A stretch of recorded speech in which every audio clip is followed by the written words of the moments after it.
It's 1883 in Arizona, and there's a monster on the loose. A small adobe-style homestead sits gently on Eagle Creek in the southwestern corner of what will one day be the state of Arizona. For now, it is a frontier territory and battleground for Geronimo's campaign of the Apache Wars. Two women care for their children as their husbands are away for the day tending to their cattle. While one woman watches over the children, the other left the home to bring water from a spring a few yards away. She would never return. Hours later, the husbands return from work. Immediately, they are struck by the hysterical cries of the children and remaining woman from inside the house. Rushing to their aid, the woman can only say that the devil himself, riding upon an enormous red beast, had killed the other woman near the spring. The men immediately made their way to the spring and found the unfortunate corpse of the woman, trampled nearly flat and covered in long red hairs. In addition, there were cloven hoofprints everywhere, but they did not seem to resemble any known indigenous creature. The Mojave County Miner, a contemporary local newspaper, reported that the medical examiner and sheriff initially believed that the woman had been murdered by her family until they saw the state of her corpse, as well as the hairs and the hoofprints. The case was then ruled death in some unknown manner. A week or so later, two prospectors were panning for gold in nearby Chase's Creek. In the dead of night, their camp was attacked by an incredibly large creature. Their tent and equipment was trampled flat, and the animal's sheer size tore a trail through the thick brush leading away from the camp. The miners described the beast as an impossibly massive horse that screamed like the devil. Large cloven hoofprints and red hairs were found the next day. Soon after, local miners and cowboys did what they do best, which is to tell tall tales around the campfire. The legend of the Red Ghost was born, a fantastical beast that, according to some, could turn invisible and devour a grizzly bear with one bite. However, the Red Ghost was a very real animal, and it took the testimony of a prominent and honorable community member to prove it. About a month after the initial sighting, rancher Cyrus Hamblin was out hunting near Salt River, northwest of Eagle Creek. Climbing atop a ridge, he began sighting for game when he saw something that turned his blood to ice. Across the ravine below him was a monster. A large reddish beast, stumbling along the brush, crushing everything in its path. From time to time, it would let loose a blood-curdling scream that was neither man nor beast, but something in between. Upon the beast was the devil himself, a rider of pure white skeleton. Cyrus Hamblin quickly readied his rifle for an epic battle with evil incarnate, when he took a moment to calm himself. The creature had exited the brush and settled down in a more open area, and all fear and doubt left Hamblin. It was a camel. Camels, while not native to Arizona or any other state in the U.S., were known to Americans by this time. What adorned the animal's back made it even more unique. It was clearly a man, although long dead, that had been tied to the camel with large leather straps. Hamblin chose not to shoot the camel, and it soon disappeared into the brush. Hamblin's account set the community on fire. The tall tales grew even taller, and speculation ran wild. All believed that the animal was a camel, but many were divided on the idea of its skeletonized rider. Most attributed what Hamblin saw to the camel's hump in his initial hysterical fright. 3 weeks later, however, the Red Ghost attacked a prospector camp in the valley of the Verde River, west of Hamblin's sighting. 5 prospectors gave testimonials that exactly matched Hamblin's. It was a camel, with the corpse of a man strapped to its back. Further, they had physical evidence. One of the prospectors had armed himself with a rifle and shot at the creature as it ran away. One of the shots had struck loose a piece of whatever was strapped to its back. Upon investigation, the prospectors found it to be the skull of a corpse, a human skull. The Mojave County Miner described it as a human skull with a few shreds of flesh and hair still clinging to it. Approximately 6 months later after this event, the Red Ghost and its now headless rider attacked a young cowboy on a ranch outside of Phoenix. The Red Ghost was exploring a cattle enclosure, likely looking for food or water, when the horsebound cowboy stumbled upon it. With quick wit, the cowboy quickly lassoed the creature, but it was no mere submissive cow. As the cowboy struggled to maintain his grip on the rope, the Red Ghost charged and knocked both the cowboy and his horse to the ground. The creature escaped once again, with the cowboy noting that the creature still had the remains of human bones strapped to its back. In February of 1893, after a decade of terror, the Mojave County miner reported that the Red Ghost had finally been slain. Mizu Hastings awoke one morning on his ranch north of the San Francisco River to the sound of something devouring his turnip garden. With haste, he quickly leveled a rifle on the sill of his window and shot the large red-haired creature munching through his garden. Those holding out hope that the Red Ghost was a mystical fiery steed with the devil himself on its back were quickly sprung into reality. The Red Ghost was now undeniably identified as a camel, and one that had suffered dearly. By the time it was killed, the corpse of its rider had decomposed and fallen away, but the thick rawhide straps that had held the skeleton in place were still there. The straps were so tight in some areas that they had cut deep into the flesh of the camel.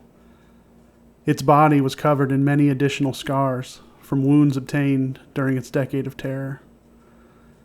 The physical pain of these straps, as well as the initial heavy, constant burden of the corpse, is likely what caused the violent behavior of the camel. One cannot help but feel sorry for the animal, as it suffered greatly in a foreign land far from home, likely in isolation from the others of its species. The Red Ghost was undoubtedly a tragic remnant from the United States Camel Corps of the U.S. Army. As the United States began expanding westward, the government and civilian populations alike increasingly had to combat arid, dry, and desert-like climates and the struggles that accompanied them. Colonel George H. Crosman is credited as being one of the first Army officers to propose using camels as a more efficient means of transporting supplies long distances, especially in desert regions. He was a veteran of the Second Seminole War, and as an officer of the Quartermaster Corps, he was in charge of the supply transport throughout the state of Florida. The humid heat of Florida's climate was taxing on horses and men alike, but moderate compared to the desert regions of the southwestern frontier states. The idea was supported by many other officers, including Major Henry C. Wayne, who submitted a detailed case study to the War Department in 1848. The project did not gain true traction until 1853, when President Franklin Pierce appointed Senator Jefferson Davis as Secretary of War. Davis had been a longtime supporter of the project, and in 1855 secured $30,000, over $1 million in today's money, in congressional funds to begin the acquisition of camels for the newly created United States Camel Corps. Major Henry C. Wayne departed from New York City on the USS Supply and arrived in the Mediterranean in late 1855. Over the next 2 years, Major Wayne visited Tunisia, Malta, Turkey, Greece, and Egypt to acquire camels, proper saddles, and leatherworks, along with 9 men and a boy who would become employed by the U.S. Army to instruct soldiers on how to ride and care for camels. Of these 9 men and a boy, the most famous is High Jolly. High Jolly was born as Philip Tedro in 1828 in Greece to a Greek mother and a Syrian Arab Christian father. After converting to Islam in his young adulthood, he changed his name to Haji Ali, which was anglicized in America as High Jolly. Ali was a camel breeder and had served in the French army before joining the U.S. Camel Corps as a camel driver. He was considered a living legend in Arizona until his death in 1902. There is a monument at his gravesite in Quartersight, Arizona to this day. Upon the return of the USS Supply, Camp Verde in Kerr County, Texas, was established as the base of operations for the U.S. Camel Corps, with a beginning count of approximately 70 camels. Somewhat unsurprisingly, the camels performed extremely well and exceeded all expectations of the project. The camels could travel further, carry more, and survive harsher climates than the standard horse or mule utilized by the Army. The camels of the Corps were used for everything from long-range scouting expeditions to routine supply drives across the desert. The camels of the Corps were known to be able to carry up to 600 pounds, and sometimes more, and often completed whole missions without the need for water. They quickly became loved by all officers of the Army. Notably, in 1860, then Colonel Robert E. Lee, still a member of the United States Army, oversaw a reconnaissance mission between Camp Hudson and Fort Davis to locate a potential base to monitor Comanche activity. The mission was nearly 3 months long. 3 mules died of exhaustion during the trek, but all of the camels survived. Colonel Lee noted that the camels possessed great endurance, docility, and sagacity, and but for their reliable service, the reconnaissance would have failed. The program was so successful that it was noticed worldwide. King Mongkut of Thailand notably offered President Abraham Lincoln his assistance with the establishment of a similar elephant corps staffed with his native land's Asian elephants. His offer was politely declined in 1862. You may be wondering why the quintessential image of a Hollywood cowboy is not alongside a camel instead of a horse if the project was so successful. The answer is simply the Civil War.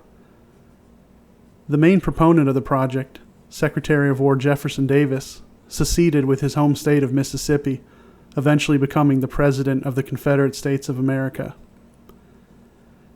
Robert E. Lee, the commander of the Department of Texas, where the main Camel Corps base was located, seceded with his home state of Virginia, eventually becoming the overall commander of the Confederate States Army.